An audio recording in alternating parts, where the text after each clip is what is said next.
Paz do Senhor, queridos. Amém. Pode se sentar, fica à vontade, por favor.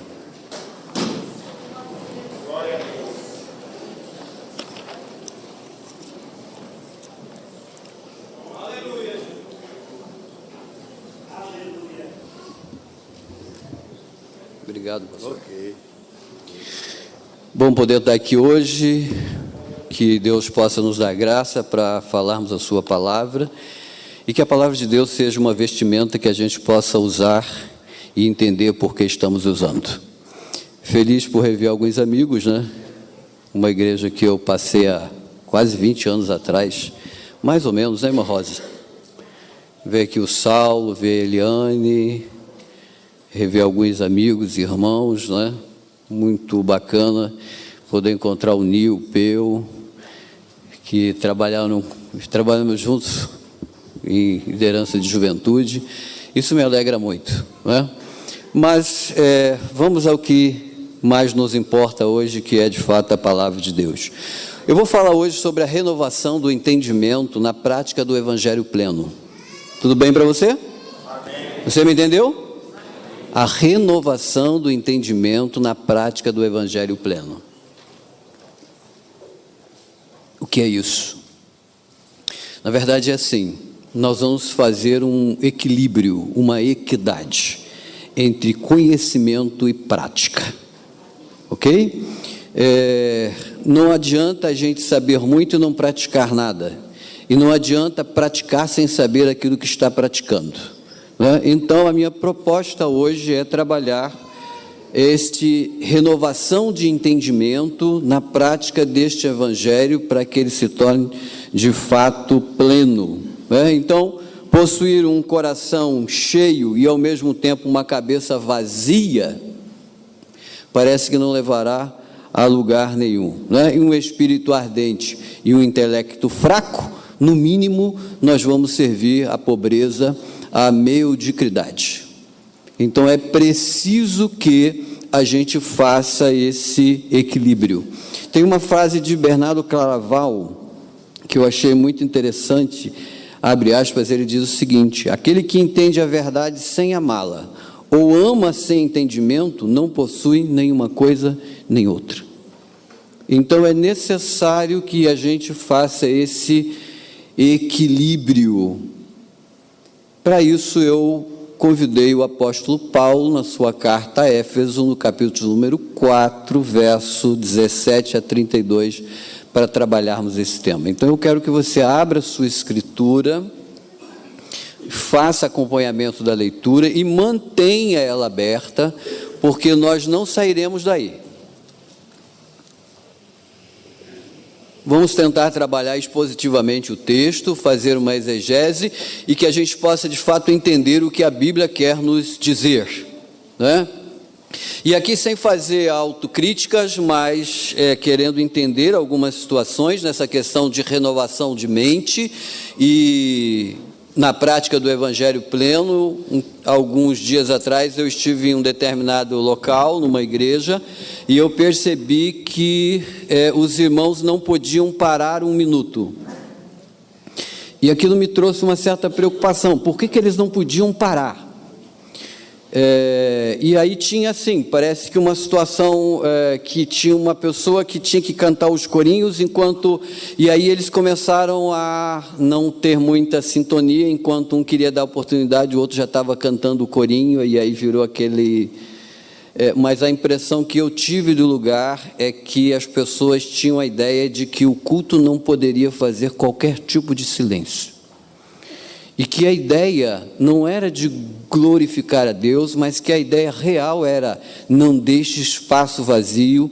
E me parece que as pessoas tinham em mente que fazer com que todos aqueles espaços fossem preenchidos trariam a presença de Deus àquele lugar. E aquilo me preocupou muito, porque a presença de Deus não se submete pela continuidade de ruído que alguém possa fazer. Então, esta carta de Paulo é um convite claro para as nossas mentes, para que a gente faça uma renovação de entendimento e exerça na prática o Evangelho real.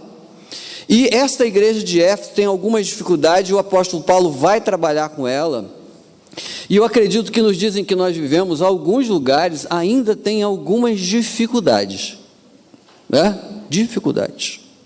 Então Deus, Ele pode se manifestar exatamente no silêncio, Ele pode se manifestar exatamente num som audível, e deixo claro aqui que eu não tenho nenhum problema com manifestações audíveis e altas, eu não tenho nenhum problema.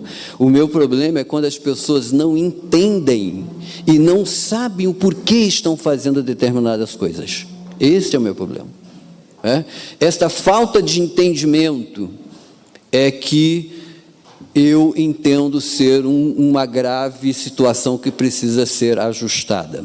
Muito bem, Efésios 4:17, isto, portanto, digo e no Senhor testifico, que não mais andeis como também andam os gentios, na vaidade dos seus próprios pensamentos, obscurecidos de entendimentos, alheios à vida de Deus, por causa da ignorância em que vivem, pela dureza do seu coração, os quais, tendo se tornado insensíveis, se entregaram à dissolução para, com avidez, cometerem toda sorte de impureza.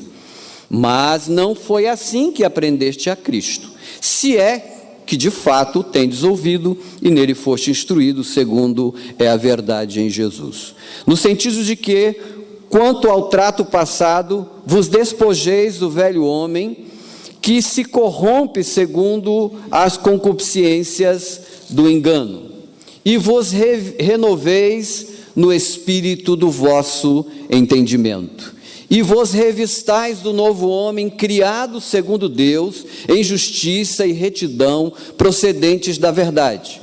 Por isso, deixando a mentira, fale cada um a verdade com o seu próximo, porque somos membros uns dos outros. Irai-vos e não pequeis, não se ponha o sol sobre a vossa ira, nem deis lugar ao diabo. Aquele que furtava, não furte mais, antes trabalhe, fazendo com as próprias mãos o que é bom, para que tenha com que acudir o necessitado. Não saia da vossa boca nenhuma palavra torpe, e sim unicamente a que for boa para edificação, conforme a necessidade, e assim transmita graça aos que ouvem. E não entristeçais o Espírito de Deus, no qual foste selado para o dia da redenção.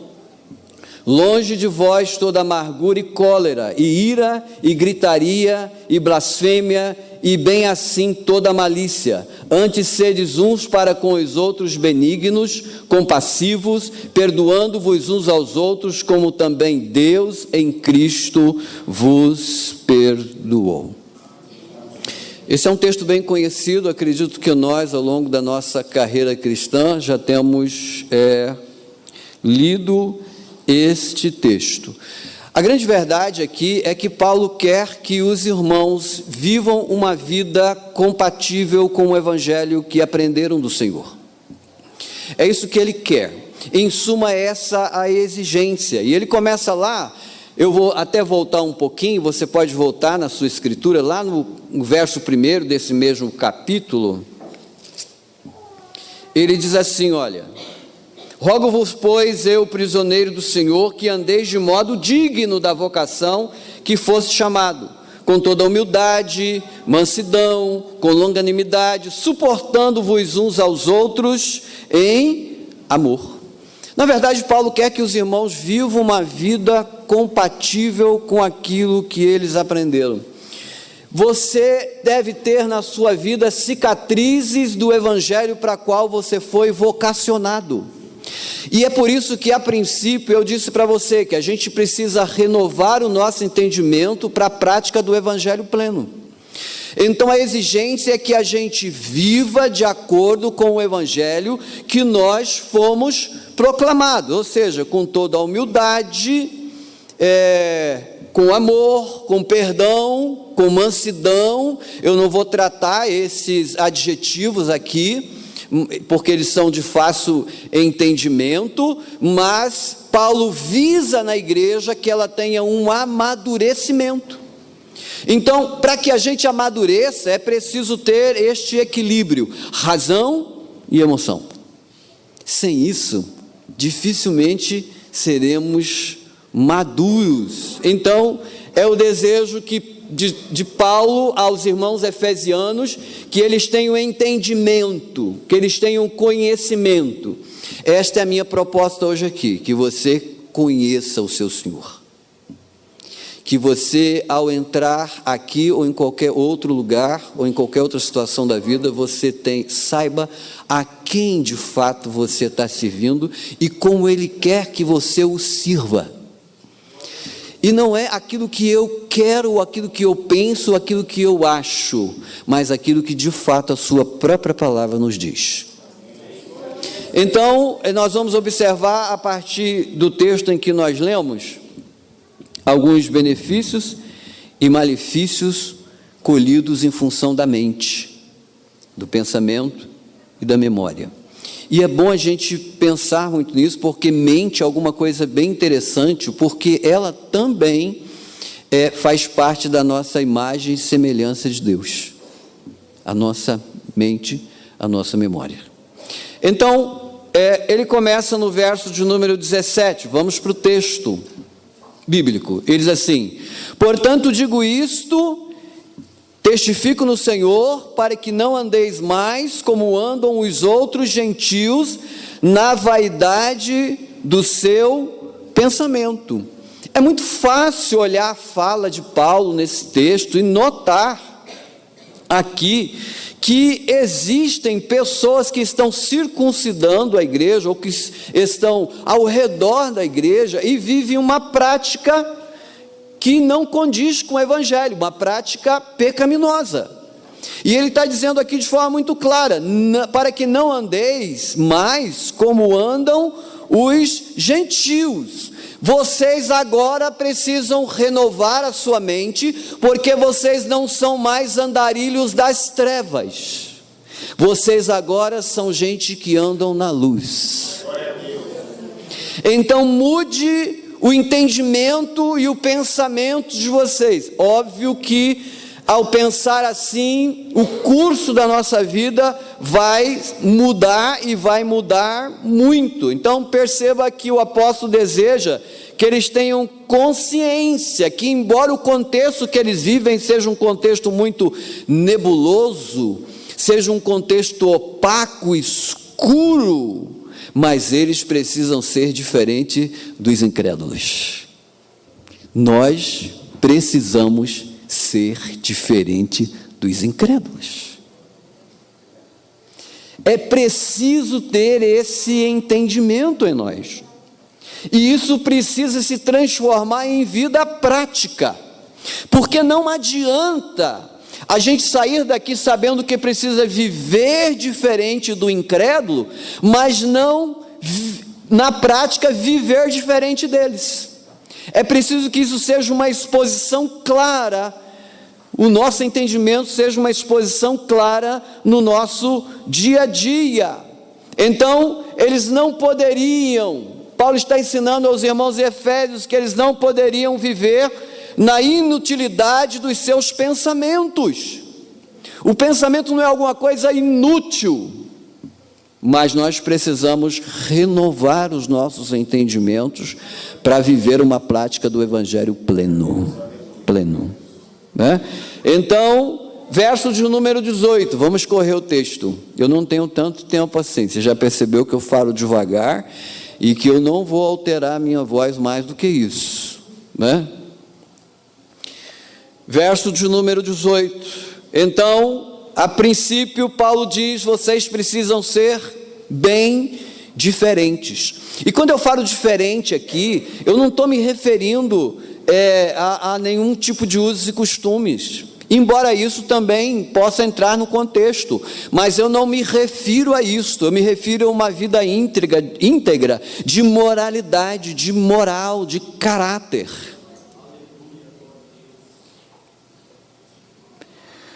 Obscuros de entendimento, alheios à vida de Deus por causa da ignorância em que vivem, pela dureza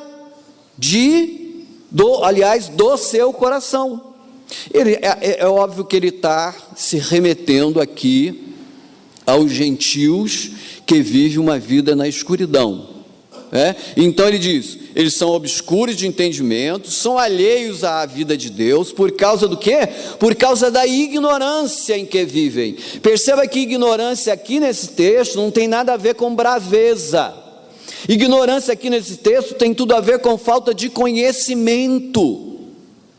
E toda gente que vive sem conhecimento, bem possível, vai viver uma vida alheia ao seu Senhor, porque não entende o seu Senhor, não conhece o seu Senhor, não consegue identificar a sua fala e entender aquilo que ele quer, aquilo que ele deseja. E ele então diz, olha, essas pessoas são obscuras.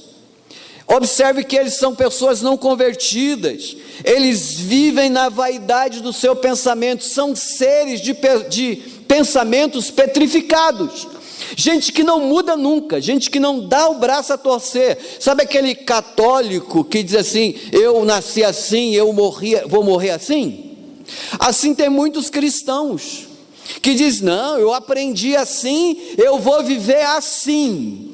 Olha, eu te dou um conselho, viva de acordo com o que a palavra de Deus diz para você.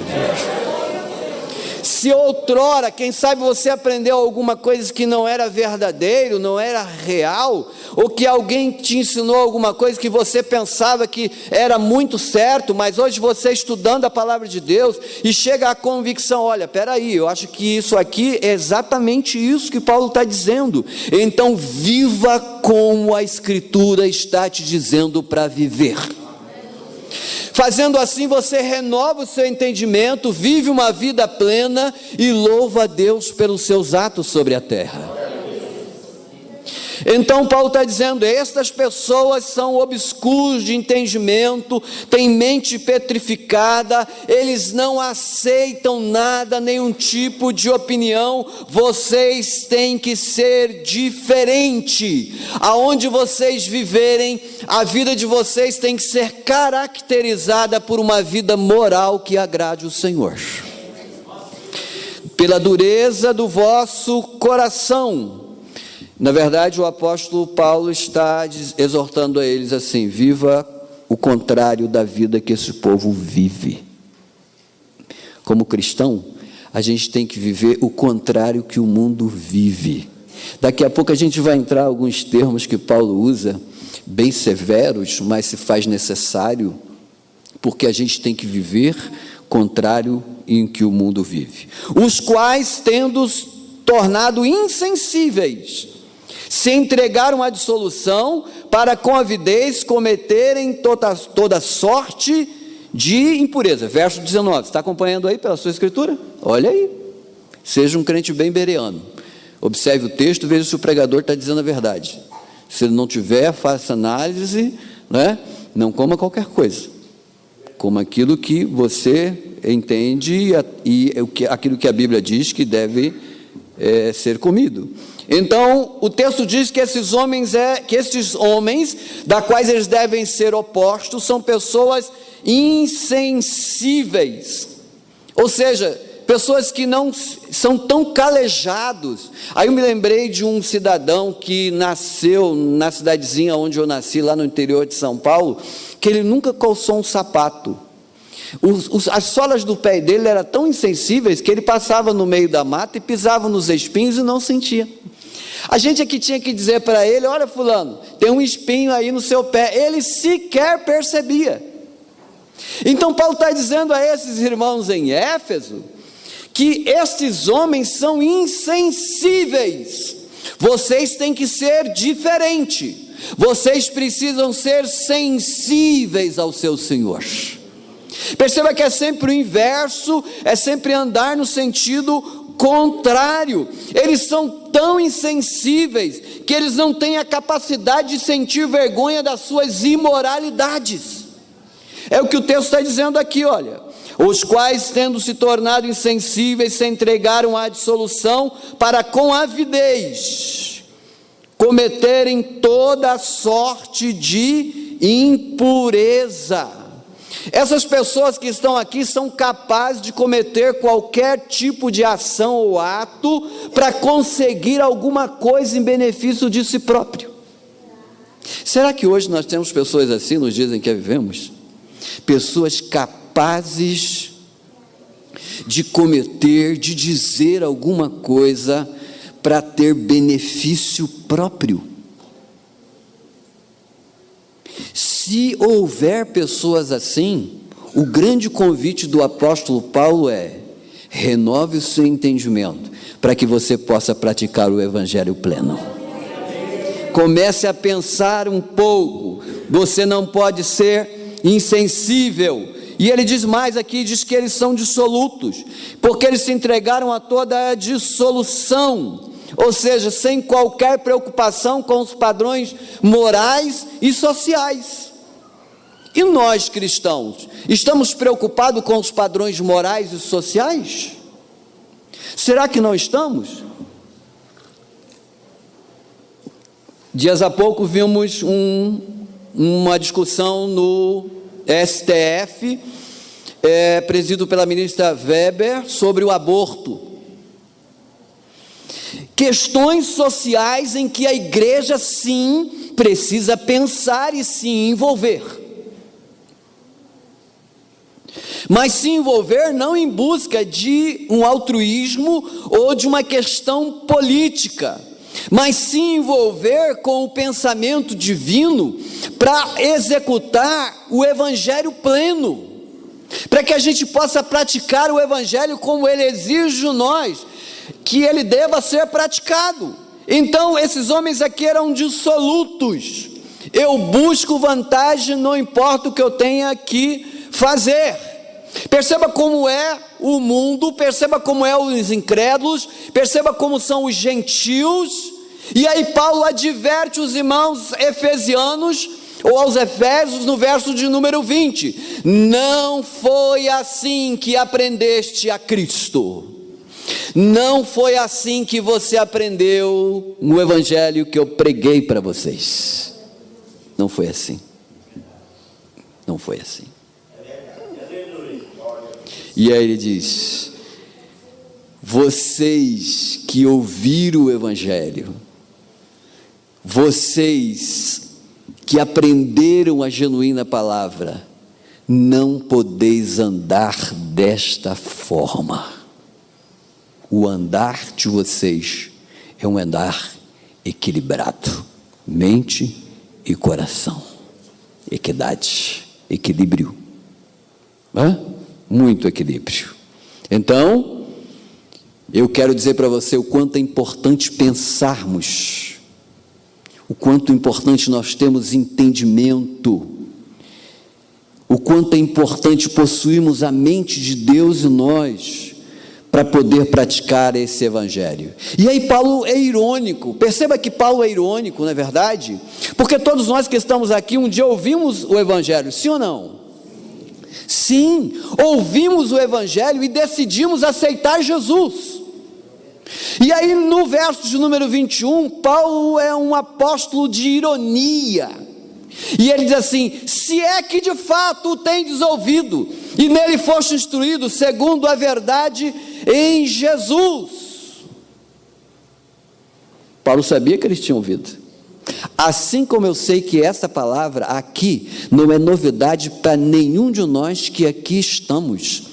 Não é novidade para nenhum de nós que nós precisamos ser diferente do mundo em que vivemos, no que diz respeito à questão da moralidade, no que diz respeito ao louvor a Deus, ao nosso entendimento com relação ao nosso Senhor.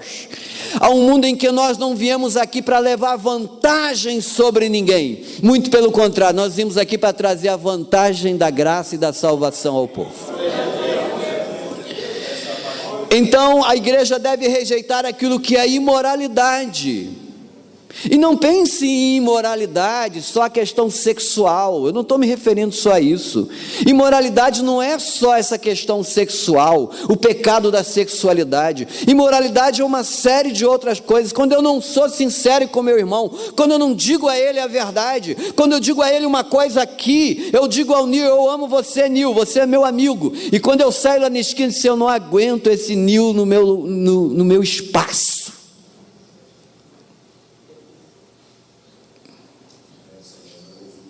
de cantui nebo sheteka sui derras. A prática do evangelho pleno exige que a gente renove o nosso entendimento e pense como a Bíblia deseja. Pense como ela deseja. Se é que vocês, de fato, tendes ouvido e nele foste inserido segundo a verdade em Jesus. Eu quero que você entenda. A imoralidade, meus prezados irmãos, ela fere os princípios dados por Deus. Imoral. Você quer ver que uma coisa imoral? Há poucos dias eu estava cursando ainda aqui na universidade e eu vi alguns colegas que eles colavam copiosamente. Parece ser uma coisa comum na universidade, né? Comum, porque todo mundo quer sair do curso muito rápido. E não quer ficar, porque sabe que vai pagar DP, tem todas aquelas coisas todas, e você é tentado a viver uma vida de imoralidade lá dentro da universidade. Eu estava assim fazendo um exame, e aquele exame era muito difícil, muito significativo. Graças a Deus já passei por lá, já concluí, já tirei esse peso das minhas costas, porque não é fácil mesmo. Mas eu estava bem sentado assim, quando de repente um papelzinho voou com algumas alternativas da prova. Aquilo me deu um negócio tão ruim em mim, porque eu disse: eu posso tirar nada neste exame, mas eu não posso praticar a imoralidade aqui. Então, ser imoral é alguma coisa que fere tudo, que confronta com os princípios divinos. Perceba que imoralidade pode estar em qualquer lugar, a qualquer hora. Não é verdade? Daqui a pouco Paulo vai falar disso aqui. Se eu dou alguma oferta que não é de fato aquela oferta que eu entendo que estou dando, isto é alguma coisa imoral.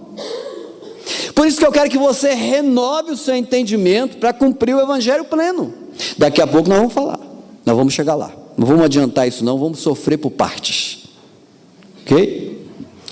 No sentido de que, quanto ao trato passado, vos despojeis do velho homem, que se corrompe segundo a concupiscência do engano. E aí Paulo diz assim, vocês ouviram o evangelho? Ah, com certeza vocês ouviram, tá? Então lembra-se que vocês fizeram um trato. Paulo está dizendo: vocês fizeram um trato. Você não fez um trato?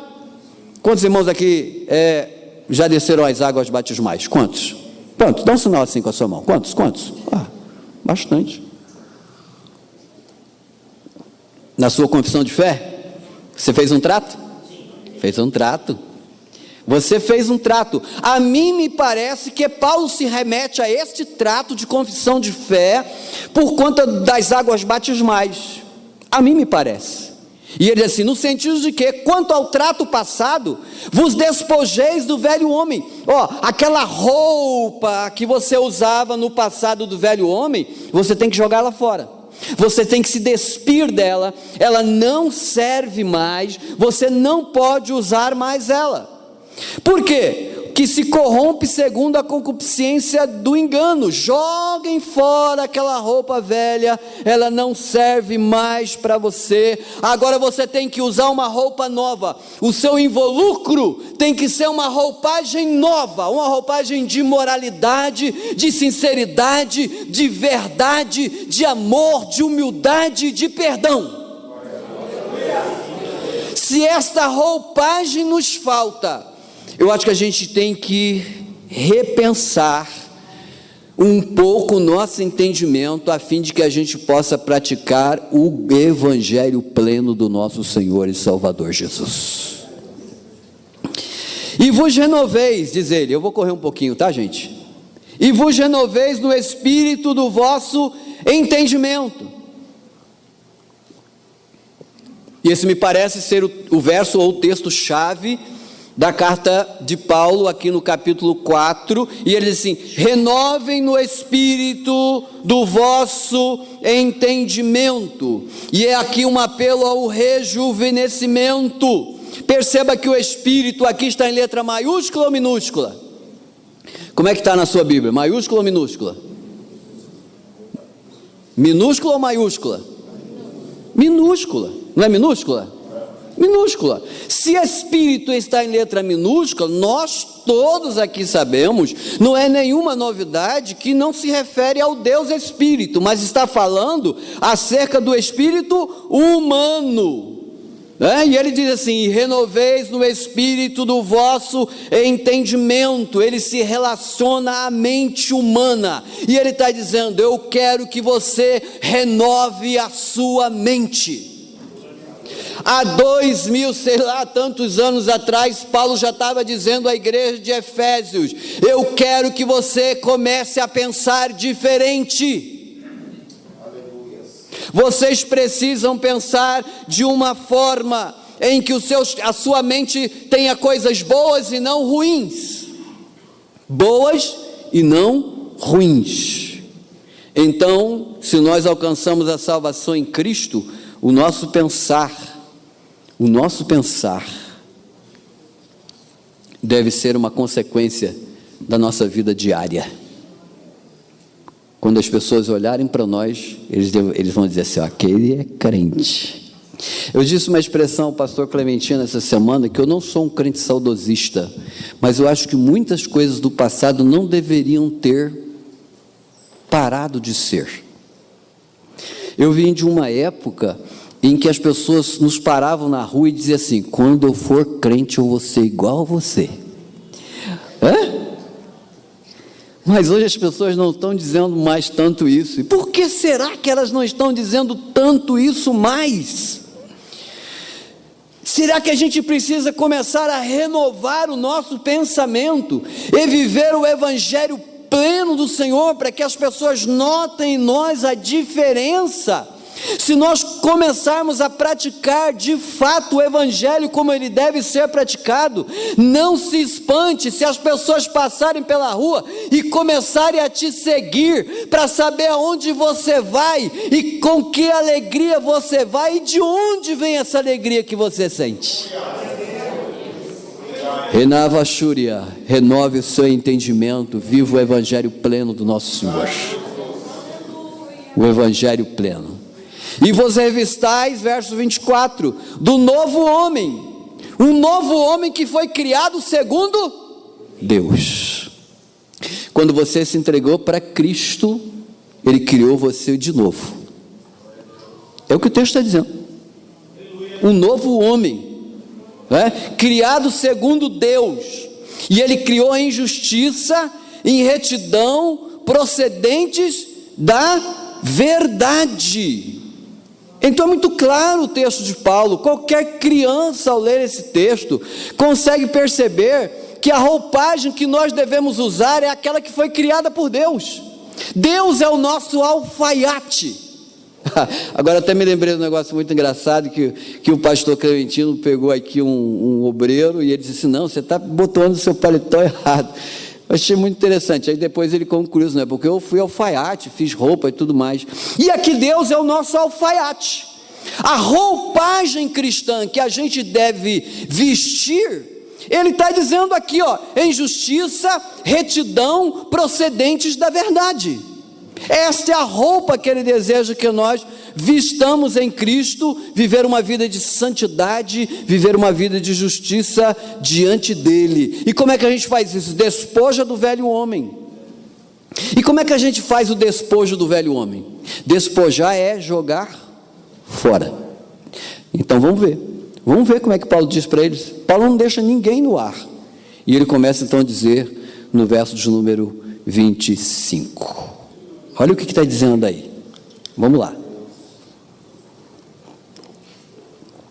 Por isso, deixando a mentira, fale a verdade com o seu próximo. Olha que interessante. Paulo diz: vocês precisam mudar. E aqui me parece muito claro que a gente tem uma igreja que mente. Graças a Deus que no século 21, em Guarulhos, a gente não tem gente que mente.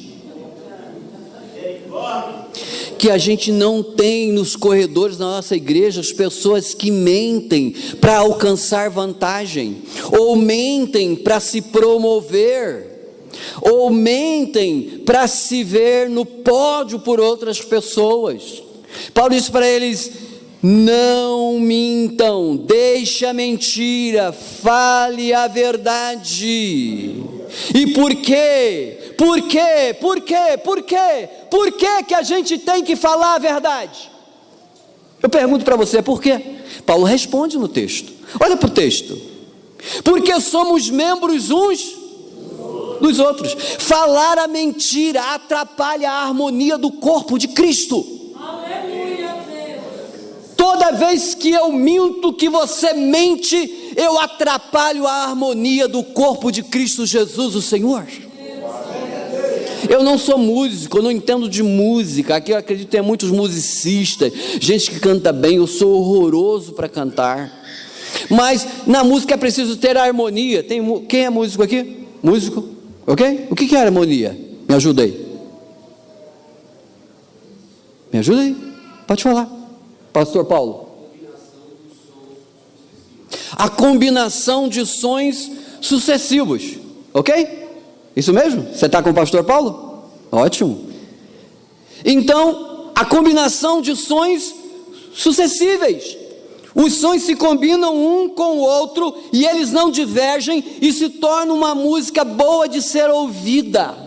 Tem uma harmonia aí. E Paulo está dizendo, não mintam, porque à medida em que vocês mentem, vocês atrapalham a harmonia do corpo de Cristo Jesus, o Senhor. Vocês precisam ser diferentes, oposição, dizer a verdade sempre, sempre é verdade. Tem uma frase do Francis Folkers que eu achei interessante trazer para vocês. Ele faz uma citação do livro de Crisóstomos, né? Isso não é uma frase minha, eu estou trazendo a citação e a fonte, e não ser desonesto, né? Não é verdade? Porque tem alguns pregadores que falam tantas coisas que não são deles. Eles ouviram em outro lugar, reproduzem e vêm e dizem, olha, pá! Decatio viasu, renove o entendimento, para que haja a prática do evangelho pleno.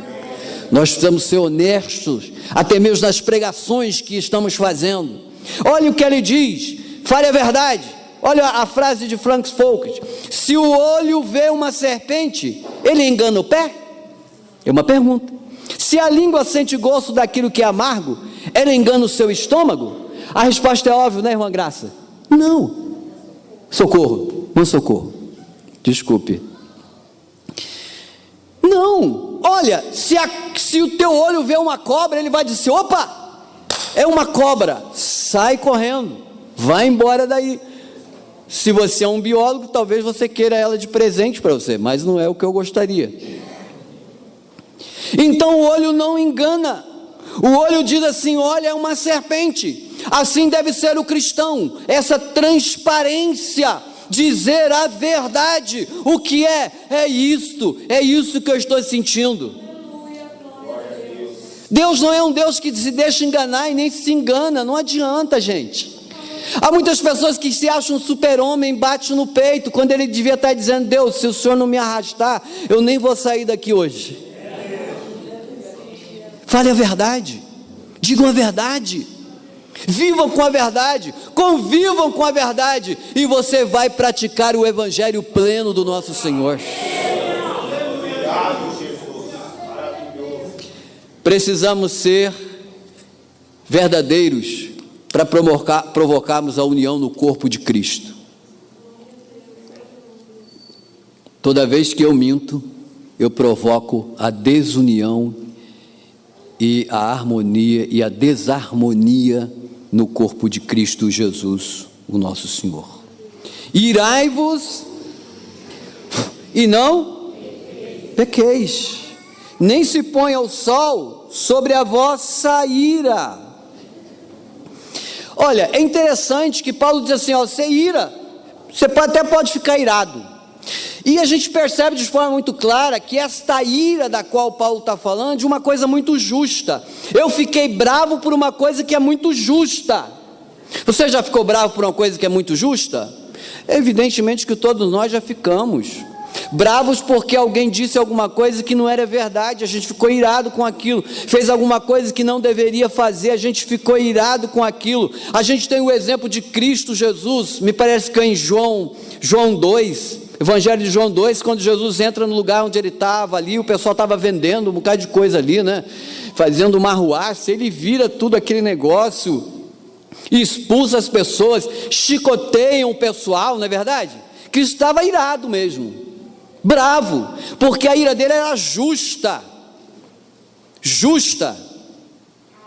e não pense em ira de Deus como um Deus raivoso, mas pense em ira de Deus como alguém santo, que se levanta como uma barreira contra o pecado,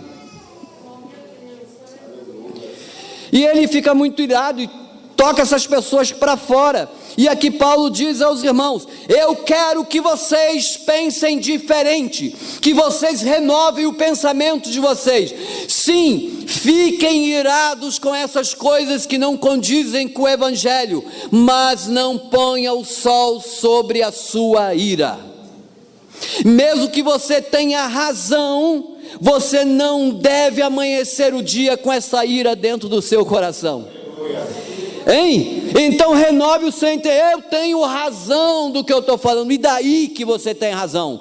A Bíblia diz que você não deve acender o sol sobre a sua ira, e quando amanhecer o dia, essa ira deve ter saído do seu coração, mesmo que você tenha razão daquilo que está dizendo.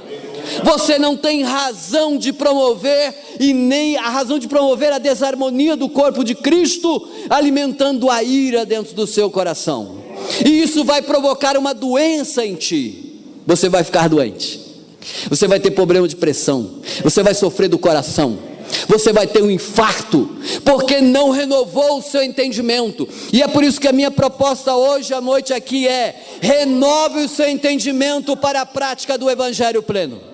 Se você pode fazer esse exercício, aplauda o Senhor, o nosso Deus, aplauda Ele.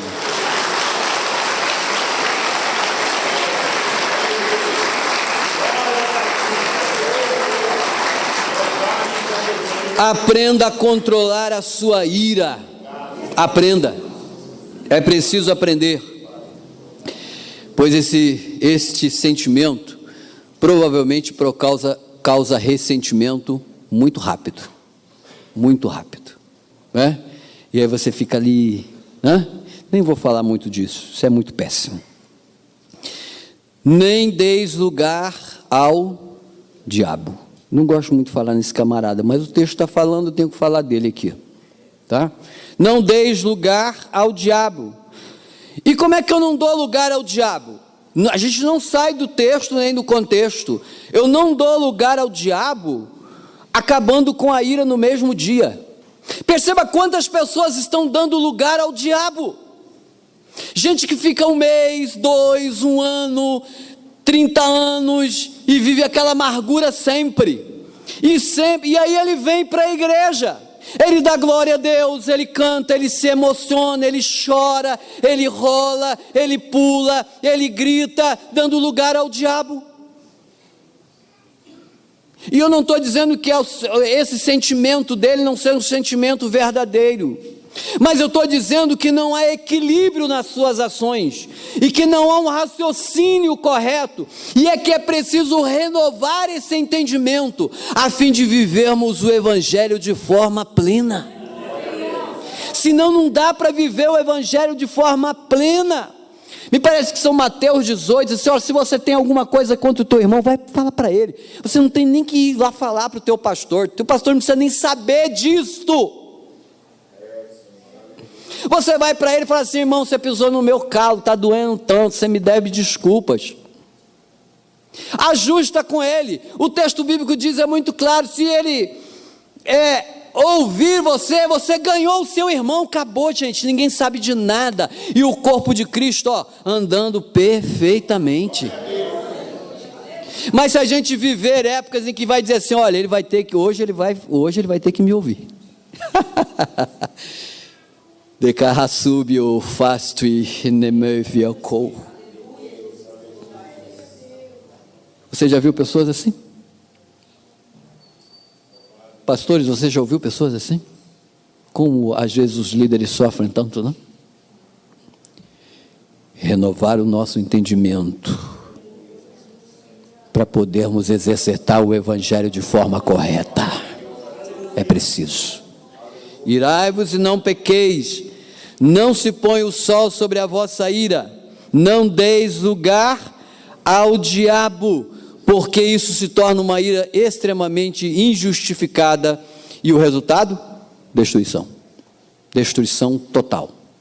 Aquele que furtava, olha gente, tem gente na igreja que está furtando. Lembra que eu falei para você que a gente chegar aqui? Duro esse texto, mas é o texto, não dá para apagar isso da Bíblia, né?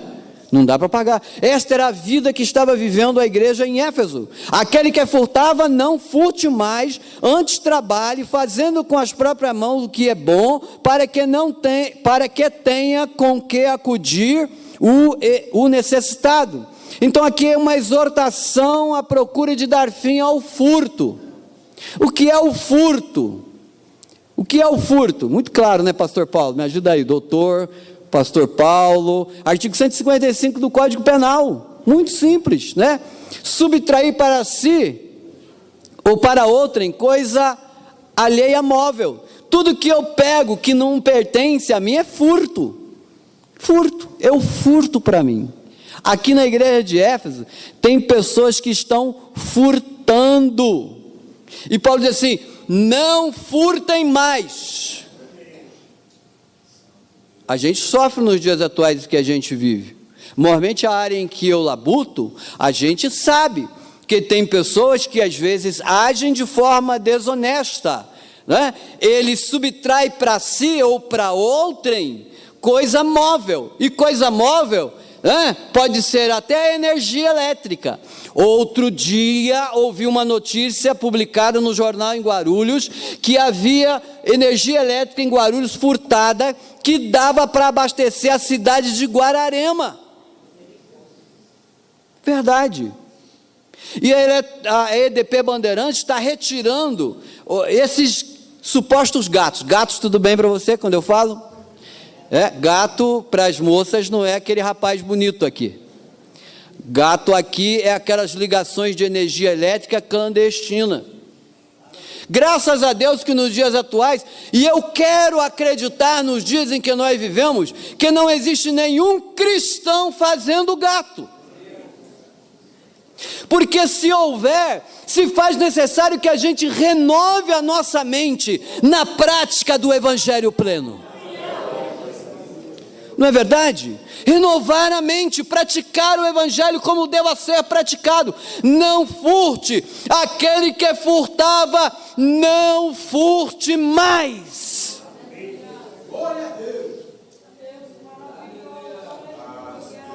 Que tristeza para Paulo acerca da igreja de Éfeso. Que tristeza quando nós temos dentro do nosso contexto pessoas que ainda furtam. Eu não vou citar a igreja, mas dirigi uma igreja aqui, que eu recebi uma notícia no púlpito: pastor, furtaram o meu celular lá no banheiro. Bom, é difícil, né? Situação de o que agora eu vou fazer como pastor da igreja? Bom, naquela época eu arrumei uma solução, comprei um celular e dei para a pessoa. Porque senão acho que ia ficar muito mais caro o molho do que o peixe. Você entende o que eu digo, né? E ensinar pessoas que elas precisam renovar a sua mente e o seu entendimento, que o fato de encontrar um objeto qualquer no chão, aquilo não quer dizer que é vosso, e até mesmo o dinheiro. E agora, hein? Ouvi gente dizer: mas eu achei o dinheiro no chão, lá não tem dono. É assim que o nosso Código Penal ou Civil diz? Não, você tem que pegar o dinheiro e levar lá na delegacia. Hein, irmão, e agora? Pastor, para aí, senão vai complicar um pouco. Mas eu quero dizer para você que Paulo nos exige, como servos de Deus, ter uma mente renovada em Cristo, a fim de vivermos o Evangelho pleno do nosso Senhor. Isso não é nosso, não é seu? Devolva para quem é de direito, para quem vai fazer com que isso tome o seu curso correto. E agora? E agora? Não saia da vossa boca nenhuma palavra, verso 29, nenhuma palavra torpe. Aliás, vou voltar um pouquinho, pastor, me desculpe eu tomar um pouquinho mais aqui.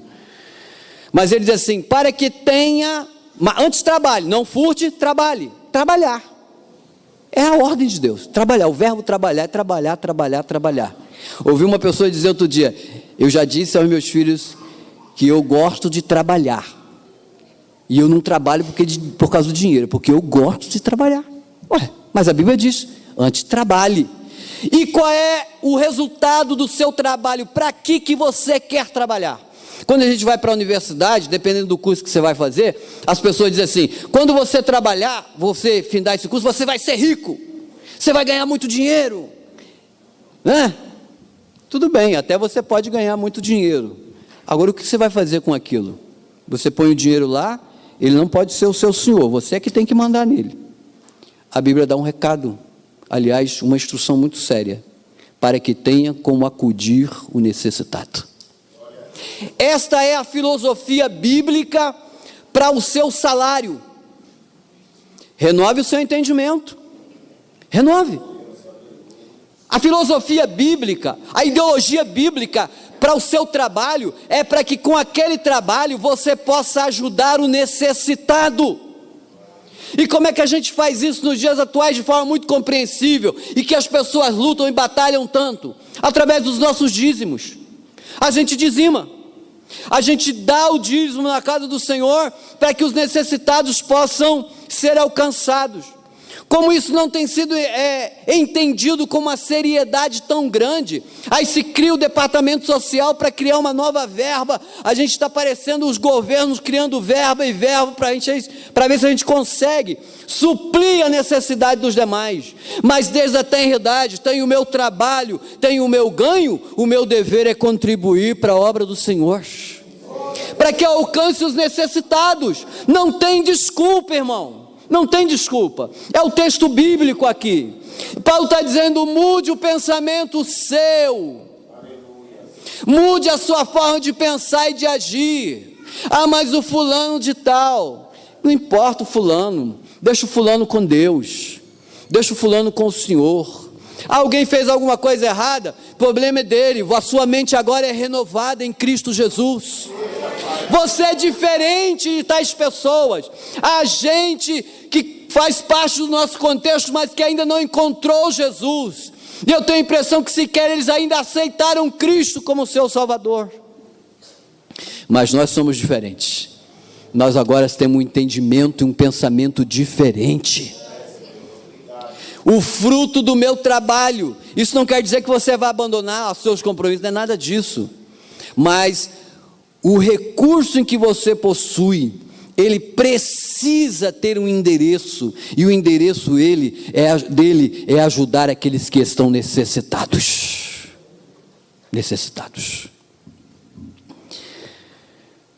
Não saia da vossa boca nenhuma palavra torpe, resumindo, podre. A palavra torpe aqui é podre.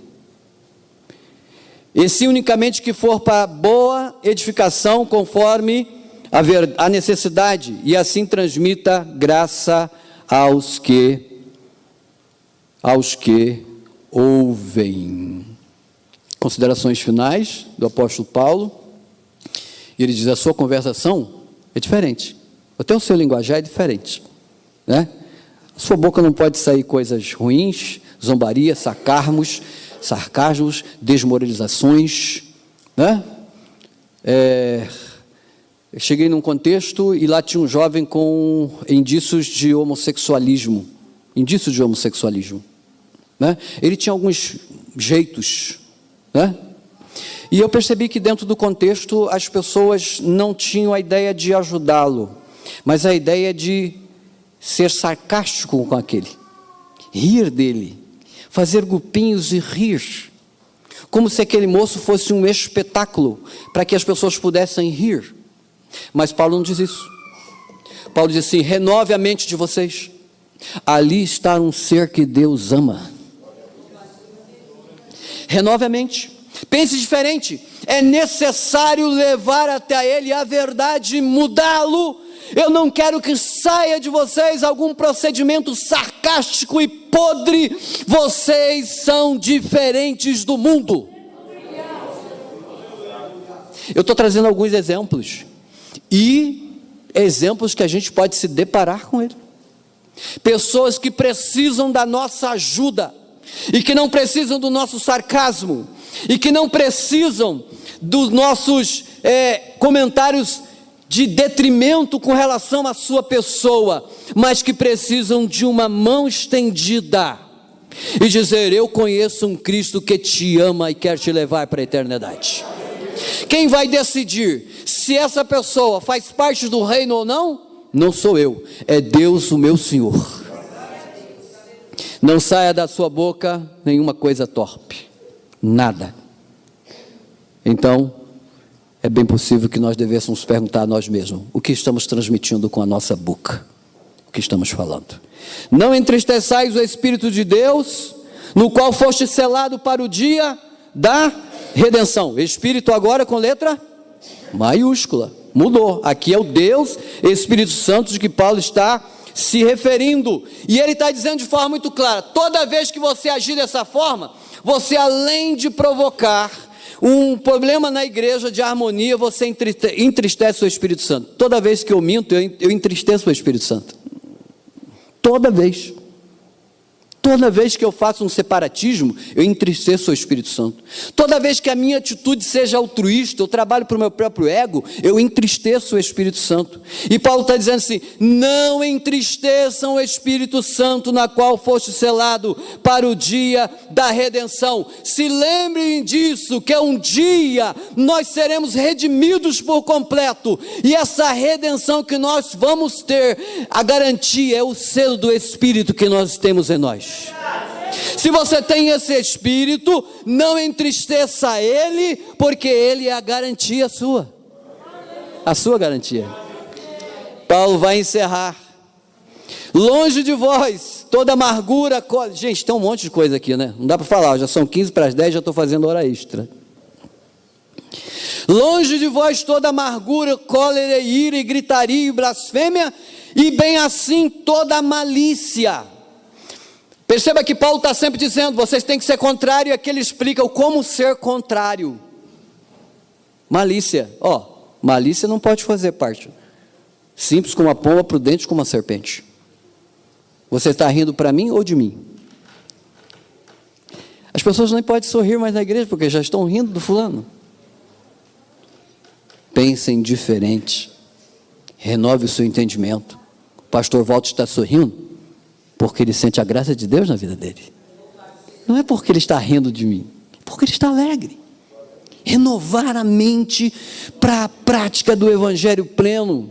Deixa amargura, busca reconciliação.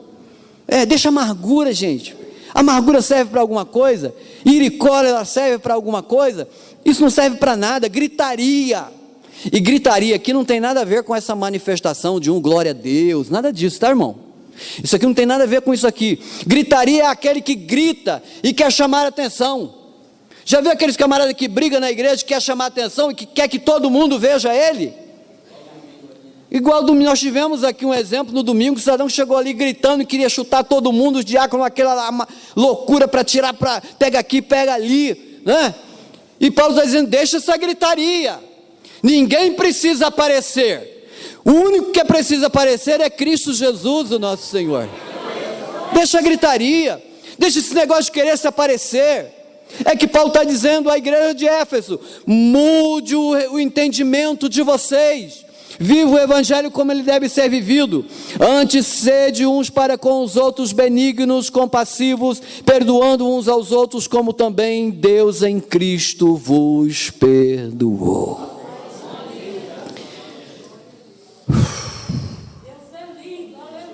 Perdão? Fácil? Claro que não. Pensa que perdoar é fácil? Vem com essa conversa para cima de mim, não. Perdoar não é fácil, não. Mas se a gente quer viver o evangelho pleno, a gente tem que perdoar. Tem que perdoar. Perdoar, meus prezados irmãos, não é inocentar o culpado, não. Quando a gente perdoa, você não inocentou ele da culpa, não. Perdoar não é inocentar. Perdoar também não significa que você vai melhorar a vida de alguém. Porque você pode continuar perdoando aquela pessoa, ela vai continuar falhando, fazendo a mesma coisa. Bem possível você já perdoou alguém e ela já chutou a sua canela mais de uma vez. Então perdoar não quer dizer que essa pessoa vai melhorar. Também não quer dizer que você vai esquecer. Você se esquece de que alguém um dia chutou a sua canela? Conta para outro, para mim não. Você vai ficar 50 anos, você um dia vai lembrar: ô irmão, lembra aquele dia que você chutou a minha canela? Lembra aquele dia que você me fez tão mal na igreja? Ninguém esquece, não tem uma amnésia. Então perdoar não é esquecer, mas um grande indício do perdão seja poder conviver com essa pessoa sem que ela te incomode. Se você chegou no lugar, entrou com ela, olhou para os olhos daquela pessoa e ela não te incomoda mais, isso é um grande indício de que você conseguiu exercer o perdão para aquela vida. É necessário perdoar. E Paulo está dizendo: renove a mente de vocês, porque tinha irmão na igreja de Éfeso que o Senhor não perdoou, acabou, ponto final. E Paulo diz: renove a mente de vocês e vocês viverão o evangelho pleno do nosso Senhor. Então eu dou um conselho a todos vocês: erradiquem do seu meio, ou do seu coração, tudo aquilo que vá prejudicar a prática do evangelho pleno do nosso Senhor e Salvador, Jesus Cristo. Obrigado, gente, Deus abençoe vocês.